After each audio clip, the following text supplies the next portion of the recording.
Hindi ko akalain na may isang lugar dito sa Paris na parang perya sa atin sa Pilipinas. Pero mas malaki, mas maliwanag, at mas nakaka-excite pa. Parang sa atin, Enchanted Kingdom or Star City na to. Pero may entrance fee at mas mahal pa. Dito naman, walang entrance fee pero bawat sakay mo ay may kanya-kanyang bayad. Ito nga yung Foire du Trône. Parang perya lang sa atin to sa Pilipinas na in-upgrade into European level amusement festival. Pagpasok mo pa nga lang sa lugar, mararamdaman mo na agad yung excitement kasi sobrang daming tao. Kasi every year lang to nagaganap dito sa France. Usually spring hanggang early summer lang. Kaya kapag nandito ka sa tamang timing, swerte ka talaga kasi may experience mo to. Alam mo ba, pagpasok mo nga dito, mapapawaw ka talaga sa dami ng mga rides. At ang dami nga ring mga extreme rides. Mayroon nga ditong horror train, mayroong Ferris wheel, may bump cars, may racings, at sobrang daming extreme na rides. Mayroon nga rin silang malalaking roller coaster na parang nasa theme park ka talaga. Una nga namin sinubukan dito itong horror train at ang price nga ng ticket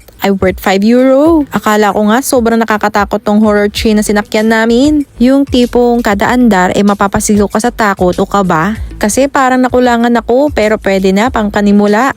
Ipapakita ko nga sa inyo kung anong nilalaman at kung matatakot ba kayo o matatawa.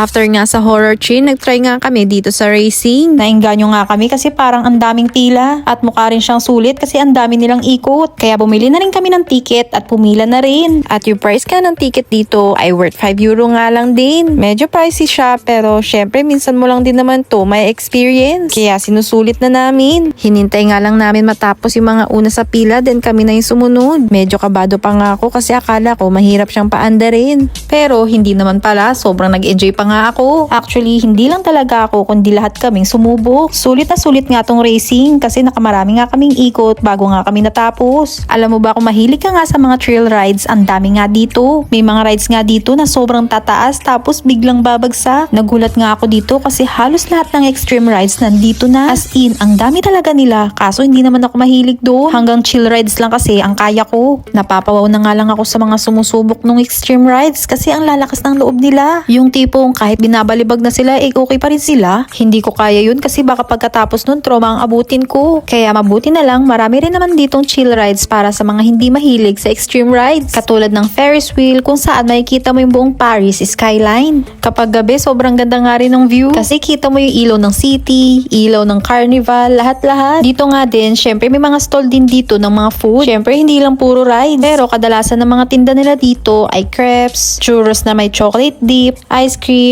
cotton candy na sobrang laki, at iba-iba ring pagkain na hindi ako familiar. Dito parang Pilipinas din pero mas organized at mas maganda yung presentation nila. Marami rin pala dito mga game booths kung saan pwede kang manalo ng mga plush toys, gadgets o souvenirs. Yung tipong kailangan mo ng konting swerte at konting skills. Dahil nga bihira lang itong mga ganitong event kada taon kaya maraming tao ang nagpupunta dito. Pero hindi naman ganun kahabaan yung mga pila dito. Sakto lang naman, depende siguro kung ano yung sasakyan mo. Ito palang Foire du Trône ay hindi lang pala basta amusement fair kasi isa rin itong cultural experience dito sa France. Makikita mo kung paano nag-e-enjoy yung mga tao dito, kung paano sila nagre-relax at kung paano nila sineselebrate yung spring season. Nakakatuwa nga dito sa France kasi bawat season sineselebrate nila. By the way, sumakay nga pala kami ng Ferris wheel niyan at yung price nga ng ticket ay worth 6 euro. Nakamaraming ikot nga rin kami dyan, siguro mga 4 o 5. Alam nyo ba kung i-compare tong parang perya sa atin sa Pilipinas or kung i-compare natin siya sa Enchanted Kingdom or Star City o kaya sa Sky Ranch natin sa Pilipinas, pareho naman silang may saya, tawanan at pagkain. Pero dito sa Paris, mas malawak lang ang scale. At bukod doon, mas modern nga lang ang mga rides nila. Sobrang dami nga ring rides dito kahit pare-pareho. Magkakaiba nga lang sila ng mga result. Sobrang haba nga rin ng lakaran dito kasi sobrang lawak niya talaga as in. Kung sa Enchanted Kingdom sa atin, siguro pagsamahin mo yung Enchanted Kingdom at Star City, ganun siya kalaki. Since ito nga ay natapos na nitong May 25 lang, huwag kayong mag-alala kasi magkakaroon pa naman. Hindi na nga lang Fardo Throne. Pero Fête de Lodge naman, hindi naman siya nalalayo dito. Halos magkaparehas nga lang sila. Magkakaroon nga ulit netong June 26 to August 16. Kaya abangan natin kasi maganda rin yun. At yung place nga ay sa Saint-Germain on Lake. At hindi rin naman siya kalayuan kasi mga 20 to 30 minutes lang naman from Paris. At mahigit 200 rides nga rin ang meron sila. O diba ang dami? Dito sa France, free entrance lang naman sila. May bayad nga lang bawat sakay. Usually yung mga rides nga dito ay nagre-range ng 3 to 10 euro per ride.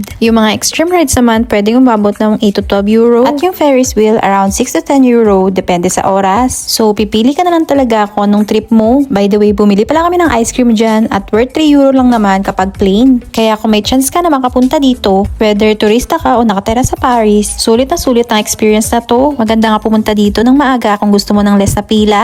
O gabi naman kung gusto mo ng full light experience. Kung nasa Pilipinas ka at napanood mo tong video na to, isipin mo lang na ganito rin yung feeling ng perya. Katulad lang din sa atin, pero imaginein mo lang na nasa gitna ako ng Paris. At nasa isang giant carnival ka. Kung papipiliin ka, mas trip mo ba yung perya sa Pilipinas o ganitong European carnival experience? Comment mo lang sa baba. By the way, inabot na nga kami ng gabi dito pero maliwanag pa rin. Pero hindi na namin hinintay yung dilim. Abangan nyo na lang yung mga susunod nating kaganapan. Au revoir. Bisous.